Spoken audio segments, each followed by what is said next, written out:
नमस्कार दोस्तों। ऑस्ट्रेलिया में प्रागैतिहासिक विशाल हंस की खोपड़ी मिली है और इसी के बारे में आज की यह वीडियो होने वाली है। ऑस्ट्रेलिया में एक प्रागैतिहासिक विशाल हंस की खोपड़ी खोजी गई है। यह अब विलुप्त हो चुके विशालकाय उड़ने में असमर्थ पक्षी का है, जिसका वजन 230 किलोग्राम यानी 36 टन था, जो कि एक एमू से लगभग 5 गुना अधिक था। 45,000 से 50,000 वर्ष पुराना यह जीवाश्म अब तक खोजी गई जीन योर्निस न्यूटोनी की सबसे पूर्ण खोपड़ी है। शोधकर्ताओं का कहना है कि इस अत्यंत दुर्लभ खोज से उन्हें यह जानकारी मिलेगी कि यह पक्षी कैसा दिखता था। एडिलेड स्थित फ्लिंडर्स विश्वविद्यालय की डॉक्टर फोबे मैकडर्निन ने हिस्टोरिकल बायोलॉजी पत्रिका में प्रकाशित अध्ययन की मुख्य लेखिका जो है, उन्होंने कहा, यह जानकर बहुत संतोष हुआ कि यह एक अक्षुण्ण खोपड़ी थी। मैंने सोचा, हे भगवान, यह तो अद्भुत है, हमें वास्तव में एक मिल गया है। जेनियोरिस के बारे में 128 वर्षों से जानकारी है और अब हमें वास्तव में इसकी खोपड़ी मिल गई है। 32 सेंटीमीटर यानी 1 फीट की खोपड़ी 2019 में कैलाब्रोगम झील के सूखे तल में पाई गई थी।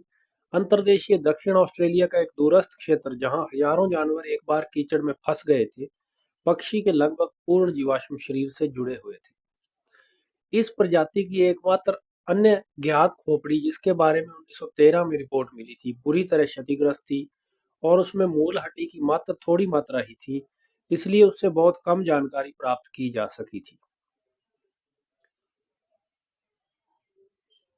लेकिन इस नवीनतम खोज से पता चलता है कि इन विशाल पक्षियों में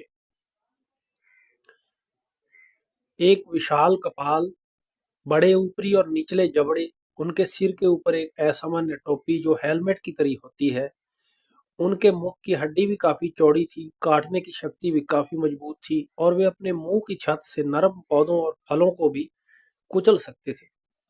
जेनियोर्सिस न्यूटनी जेन योर्निस न्यूटोनी ऑस्ट्रेलियाई मैगपाई गूज का रिश्तेदार है, लेकिन यह उनसे पहले एक अलग वंश में विकसित हुआ था और दक्षिण अमेरिकी स्कीमर प्रजाति से अधिक निकटता से संबंधित है।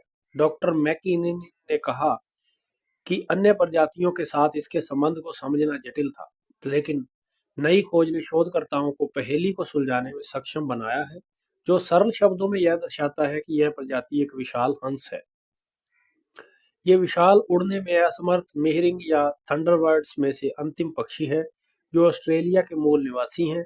ये पक्षी उस समय भी ऑस्ट्रेलिया के बाहरी इलाकों में विचरण करते थे, जब छिपकलियां और कंगारू जैसे अन्य विशालकाय जीव भी वहां विचरण करते थे, तथा जब लगभग 50,000 वर्ष पहले पहली बार मनुष्य वहां पहुंचे थे।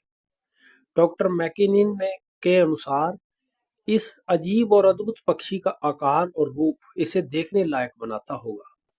जैकब ब्लॉकलैंड, जिन्होंने लगभग 2 मीटर या 6 फीट लंबे पक्षी का वैज्ञानिक रूप से सटीक पुनर्निर्माण किया है, उन्होंने कहा, आधुनिक पक्षियों का तुलनात्मक उपयोग करके हम जीवाश्मों पर मांस वापस लगाने और उन्हें वापस जीवित करने में सक्षम हैं। शोधकर्ताओं ने यह भी पता लगाया कि इन विशालकाय पक्षियों में जलीय आवासों के लिए कई असामान्य अनुकूलन हैं, जैसे पानी में डूबने पर अपने कान और गले को पानी से बचाना। उन्होंने कहा कि इससे लगभग 45,000 वर्ष पहले उनकी विलुप्ति हुई होगी, क्योंकि उत्तरी दक्षिणी ऑस्ट्रेलिया में मीठे जल के स्रोत अब अधिकतर खारे झील बन गए हैं।